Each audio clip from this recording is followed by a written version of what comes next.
और खबरों में सबसे पहले बात करेंगे राजस्थान से आ रही तमाम अपडेट्स की। राजस्थान में सियासी हलचल और हॉर्स ट्रेडिंग के बीच एसओजी अपने काम पर जुट गया है। ऑडियो टेप केस में जिस बीजेपी नेता संजय जैन का नाम सामने आया है, उसे एसओजी ने गिरफ्तार कर लिया है। दूसरी तरफ एसओजी की टीम विधायकों से पूछताछ करने के लिए हरियाणा के मानेसर गई है, लेकिन आरोप है कि एसओजी को हरियाणा पुलिस ने काफी देर तक उलझाए रखा। इसी के चलते होटल से सारे विधायकों को निकलने का मौका मिल गया और जब एसओजी की टीम होटल पहुंची तो वहां कोई विधायक नहीं मिला। इस पूरे मामले पर राजनीति अब गर्मा गई है। रामस्वरूप हमारे संवाददाता इस खबर पर ज्यादा जानकारी के साथ जुड़ गए हैं। रामस्वरूप, आपसे जानना चाहेंगे, क्या एसओजी की टीम अभी भी हरियाणा में मौजूद है और क्या कुछ चल रहा है इस सिलसिले में? देखिए, एसओजी की टीम रात को जब वहां पर गई थी तो पहले शुरुआत में काफी तकलीफ हुई थी। करीब सवा घंटे तक एसओजी की टीम को होटल में प्रवेश नहीं करने दिया गया। बाद में जब उनको दस्तावेज दिखाए गए, उच्च अधिकारियों से बात हुई और उसके बाद में प्रवेश दिया गया। लेकिन ताज्जुब की बात यह रही कि एसओजी को वहां पर कोई भी विधायक नहीं मिला। हालांकि खुद विधायकों की तरफ से एक वीडियो जारी किया गया था जिसमें वो वहां पर रुके हुए थे, जिसमें जो तमाम सचिन पायलट खेमे के विधायक हैं उन सब की तस्वीरें, उन सब के वीडियो उसमें साफ तौर पर नजर आ रहे हैं और उसमें कुछ फोटोग्राफ भी उन्होंने खुद ने जो है मीडिया को भेजे हैं। लेकिन उसके बावजूद भी जब एसओजी की टीम वहां पहुंचती है तो वहां किसी का नहीं मिलना, संदेह उस पर जरूर होता है। इसमें यह हो सकता है कि जब एसओजी की टीम को जब बाहर रखा गया तब हो सकता है कि विधायकों को शायद और कहीं उसमें किसी अलग कमरे में या अलग से कहीं दूसरे रास्ते से शायद कुछ देर के लिए बाहर निकाला हो, क्योंकि विधायकों को यहां नहीं मिलना इससे साफ तौर पर जाहिर होता है कि इससे भी एक षड्यंत्र का हिस्सा है। लेकिन बड़ी बात इसमें यह है कि एसओजी की टीम करीब 45 मिनट बाद होटल से बाहर निकल गई है, लेकिन वो अभी जयपुर में नहीं पहुंची है, वहीं आसपास कहीं रुकी हुई है। कहां रुकी हुई है इसकी अभी खबर नहीं मिली है, लेकिन है वहीं आसपास ही, क्योंकि इसमें बड़ा डेवलपमेंट यह हो सकता है कि एसओजी को अगर कॉल सर्विलेंस की वजह से, यानी कि वो जो लोकेशन की वजह से पता चलता है कि जिन विधायकों के नाम है और वो होटल में मौजूद है, तकनीकी रूप से अगर एसओजी को यह पता चल जाता है किसी के भी तरीके से, तो एसओजी की टीम होटल मैनेजमेंट को भी इस मामले में पार्टी बना सकता है। यानी कि जो मुकदमा दर्ज किया गया है उसमें जांच के दौरान अगर वहां पाए जाते हैं और रजिस्ट्री में एंट्री उनकी नहीं होती विधायकों की, जिस तरह से कल देखा गया था कि विधायकों की एंट्री जो है रजिस्ट्री में नहीं थी, यानी कि होटल मैनेजमेंट का यह कहना था कि वो यहां आए हुए नहीं है। तो अगर एसओजी को यह पता चलता है लोकेशन से या फिर और किसी तकनीकी माध्यम से कि वो वहीं पर है और उसकी एंट्री वहां नहीं है, तो इस मामले में होटल मैनेजमेंट के खिलाफ भी एसओजी एक्शन ले सकती है। तो एसओजी के पास फिलहाल ऑप्शन है, एसओजी की टीम लगी हुई है। मामला बेहद गंभीर बनता जा रहा है, क्योंकि जिस तरह से जो आरोपी था जिसको पूर्व में गिरफ्तार किया था अशोक सिंह को, उसकी जमानत भी खारिज हो चुकी है। इससे साफ जाहिर होता है कि कोर्ट भी इस मामले को काफी गंभीरता से ले रहा है। एक चीज बताइए रामस्वरूप, जिस तरह से हम बता रहे हैं आप लोग कि एसओजी की टीम वहां पहुंचती है, काफी देर तक हरियाणा पुलिस से जो उलझाए रखती है, यानी एक पूरी प्लानिंग लगती है कि किस तरीके से टाइम वेस्ट किया जाए, उतना मौका दिया जाए कि विधायक वहां से रफू चक्कर हो सके, और वही कुछ हुआ है। अगर हरियाणा पुलिस इस तरीके से कर रही है, हमने देखा है कि विधायक मिलने जाते हैं कई बार दूसरी पार्टी के, मिलने नहीं दिया जाता, ठीक है, वो समझ में आता है राजनीतिक रूप से, लेकिन पुलिस तो चाहे किसी भी राज्य की हो, एक दूसरे के साथ कोऑर्डिनेशन के साथ काम करती है। क्या ऐसे में लग रहा है कि जाहिर तौर पर बीजेपी इन्वॉल्व है, जिस तरह से संकेत मिल रहे हैं, और वहां की सरकार की भी कहीं ना कहीं भूमिका है इन सब में? देखिए, अमूमन कोई भी पुलिस, स्टेट की पुलिस जो किसी दूसरे राज्य में जाके कार्रवाई करती है तो वहां पर स्थानीय पुलिस से जो है कोऑर्डिनेशन के साथ में ही कार्रवाई करती है। लेकिन ये मामला दो स्टेट की पुलिस का बीच का नहीं रहा, क्योंकि ये मामला अब दो बड़े राजनीतिक दलों की प्रतिष्ठा की बात का रह गया, उनमें जो तनातनी है जो उसकी बात रह गई है। तो ऐसे में तय है कि वहां पर ऊपरी राजनीतिक दबाव के चलते उनको जानबूझ के वहां पर रुकवा गया, जबकि जब ये पता था कि एसओजी की टीम रवाना हो गई है, उनके पास जो जरूरी दस्तावेज होते हैं वो है, क्योंकि बाद में करीब सवा घंटे 1.5 घंटे का जब इंतजार के बाद में तय है कि जब एसओजी ने पूरे प्रूफ दिखाए होंगे, जो उनके पास सबूत होंगे, दस्तावेज होंगे, वो दिखाए होंगे, तभी तो उनको अनुमति मिली। लेकिन इतना बीच में गैप डालने का मतलब यह है कि षड्यंत्र का एक बड़ा हिस्सा है, इसी की वजह से वहां रोको गया। और दूसरी बड़ी बात यह है कि 45 मिनट तक एसओजी की टीम जब अंदर रही होटल में, उसके बावजूद भी एक भी विधायक वहां पर नहीं मिला। ना एक विधायक मिला है ना उनका रिकॉर्ड मिला है। ये भी हैरानी की बात है, किसी की एंट्री भी नहीं है। अब देखना होगा एसओजी कौन से तरीके अपनाती है इन विधायकों तक पहुंचने के लिए। रामस्वरूप हमारे साथ बने रहिए, लगातार अपडेट्स आ रही हैं इस खबर से जुड़ी हुई। हरियाणा में एसओजी की टीम को उलझाए रखने के मामले में कांग्रेस प्रवक्ता रणदीप सुरजेवाला ने पीएम मोदी पर करारा वार किया है। सुरजेवाला ने ट्वीट में लिखा है कि मोदी जी चीन को भूल गए, कोरोना महामारी को भूल गए, आर्थिक संकट को भूल गए, पर मानेसर पुलिस भेजना नहीं भूले। ये संयोग है या प्रयोग या सत्ता का दुरुपयोग। राजस्थान में हॉर्स ट्रेडिंग का मुद्दा गरमाया हुआ है। इसी मुद्दे पर मुख्यमंत्री अशोक गहलोत ने ट्वीट कर बीजेपी पर हमला किया है। मुख्यमंत्री गहलोत ने ट्वीट में लिखा है कि बीजेपी के स्वयं के नेता श्री कैलाश मेघवाल, जो पूर्व मंत्री और राजस्थान विधानसभा के पूर्व अध्यक्ष हैं, उन्होंने प्रदेश में सरकार गिराने को लेकर पिछले 2 महीने से जो माहौल बनाया हुआ है, हॉर्स ट्रेडिंग हो रही है, आरोप प्रत्यारोप लग रहे हैं, इन्हें बहुत ही दुर्भाग्यपूर्ण बताया गया है। मुख्यमंत्री गहलोत ने एक और ट्वीट किया है जिसमें उन्होंने मीडिया से अपील की है कि गहलोत उसमें लिखते हैं, अखबारों के मालिकों से मैं कहना चाहूंगा कि आपकी हम सबकी जिम्मेदारी है कि देश को बचाया जाए। आप जिस प्रकार से देश में मोदी जी, अमित जी के नेतृत्व में सरकार चल रही है, डेमोक्रेसी है, चुनाव जीत कर आए हैं, हमने ससम्मान विद ह्यूमिलिटी उनको प्रधानमंत्री के रूप में स्वीकार किया है।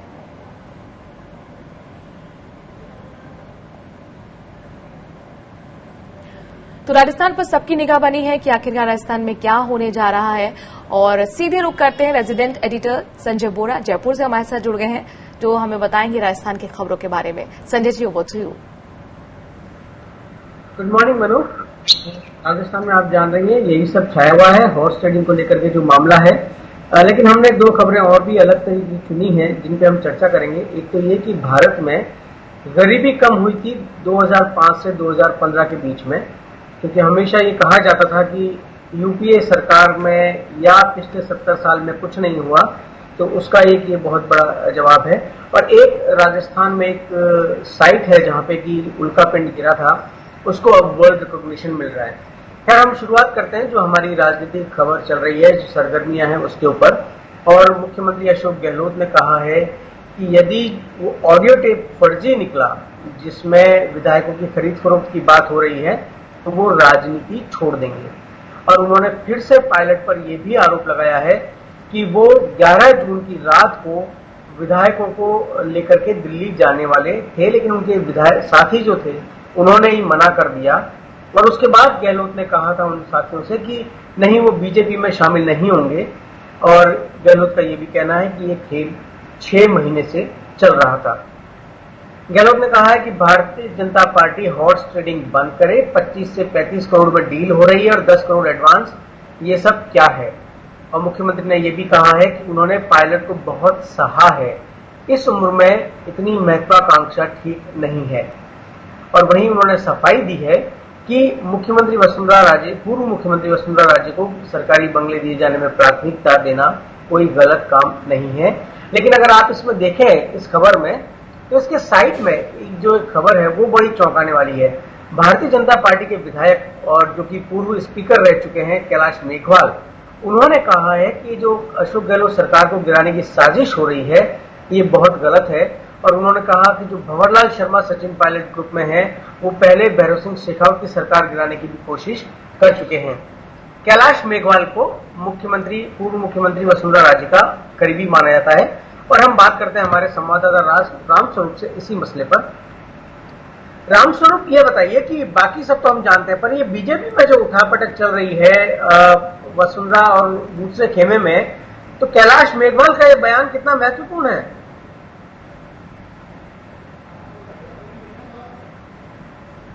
का आया है उससे साफ जाहिर होता है कि भाजपा भी एकजुट नहीं है। भाजपा में जो 2 गुट की बात लंबे समय से की जा रही है और देखा जा रहा है, तो वो अब एक तरह से तस्वीर और साफ होती जा रही है। जिस तरह से हमने देखा कि पिछले कई समय से जो बड़ी बड़ी बैठकें यहाँ पर हो रही है बार बार, उसके बावजूद भी वसुंधरा राजे बैठकों में शामिल नहीं हो रही है। और आज भी इनका कल देर रात को उनका कैलाश मेघवाल जी का बयान आता है इस तरह का, तो इससे लगता है कि भाजपा भी 2 खेमे में बैठी हुई है। एक गुट नहीं चाहता कि सचिन पायलट आए, दूसरा गुट चाहता है कि सचिन पायलट आए। तो ये इनके बयान से साफ जाहिर होगा कि दोनों में भाजपा में भी जो है 2 अलग अलग गुट है। रामस्वरूप बने रहिए आप हमारे साथ, क्योंकि एक दो खबरों पे हम आपसे और चर्चा करेंगे।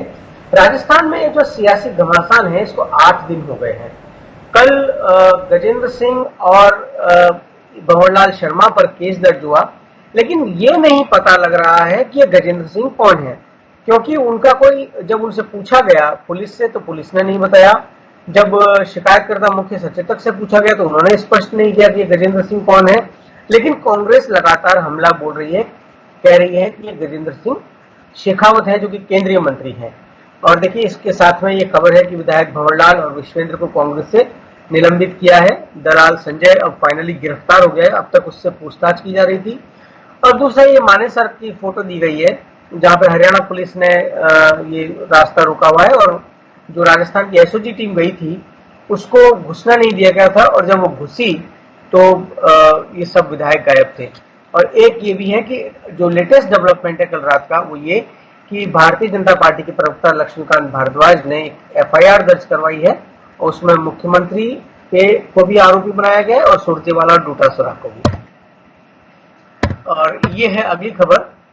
इसमें ये बताया गया है कि यूनियन मिनिस्टर शेखावत ने षड्यंत्र रचा है, ये भी कांग्रेस का आरोप है और इसमें वही बातें बताई गई है।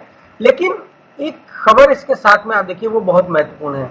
2 दिन पहले राहुल गांधी के हवाले से राहुल गांधी की यह खबर आई थी कि जो युवा नेता छोड़ के जा रहे हैं उससे घबराने की जरूरत नहीं है, और जो पार्टी में युवा लोग हैं एनएसयूआई के कार्यकर्ताओं को संबोधित कर रहे थे, उनको अवसर मिलेगा इन नेताओं के जाने से।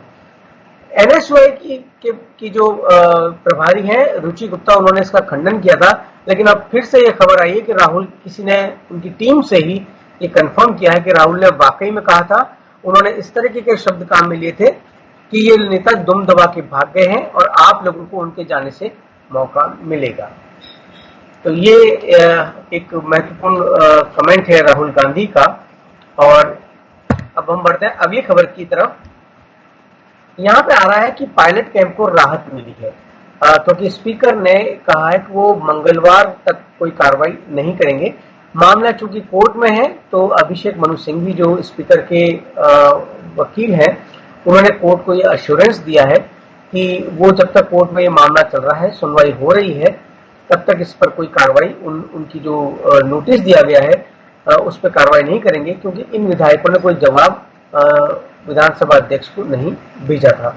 और इधर एक ये खबर है कि सीपीएम लेजिस्लेटर जो हैं वो, उन्होंने कहा है कि गहलोत के साथ है वो। तो हम बात करते हैं हमारे संवाददाता रामस्वरूप से इन सब चीजों को मिला करके।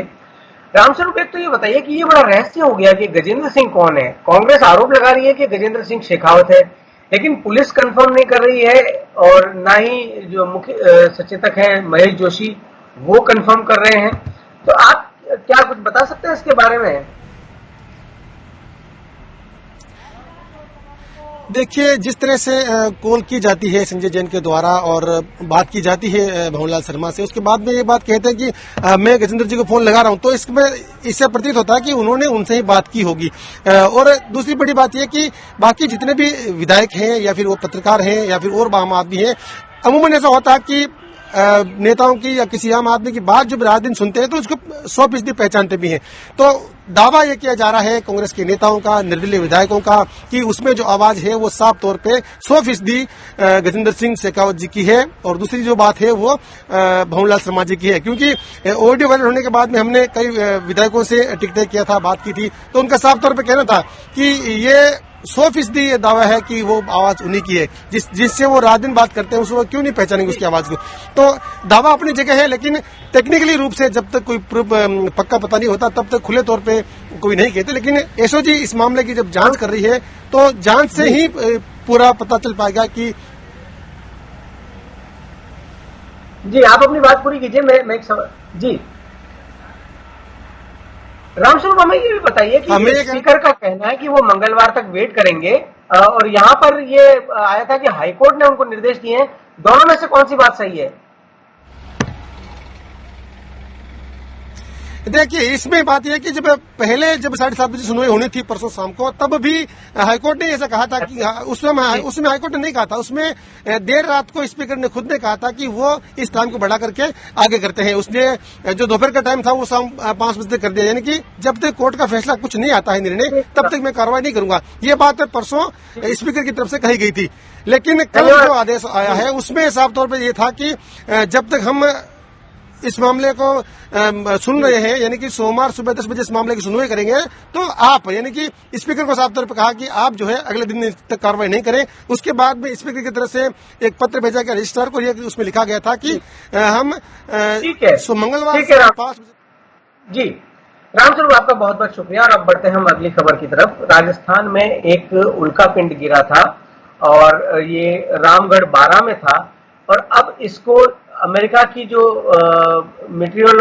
मीटियोरिकल सोसाइटी है उसने इसको मान्यता दी है। ये दुनिया भर में जहां जहां भी उल्कापिंड गिरते हैं उनका लेखा जोखा रखती है, और इसके लिए इंटेक ने एक प्रयास किया था। उदयपुर की एक संस्था है जो हेरिटेज के लिए काम करती है, उसने इसके लिए प्रयास किए थे। और ये जो उल्कापिंड है ये धल्ला से छोटा है, लेकिन लोनार से बड़ा बताया जाता है, और ये करीबन 10 किलोमीटर का इसका रेडियस है और 200 मीटर ये गहरा है, और इसको मान्यता मिलने की बात की जा रही है। और हो सकता है कि जी, तो अब हम वापस चलते हैं हमारे दिल्ली स्टूडियो में, क्योंकि राजस्थान से आज इतनी ही सुर्खियां।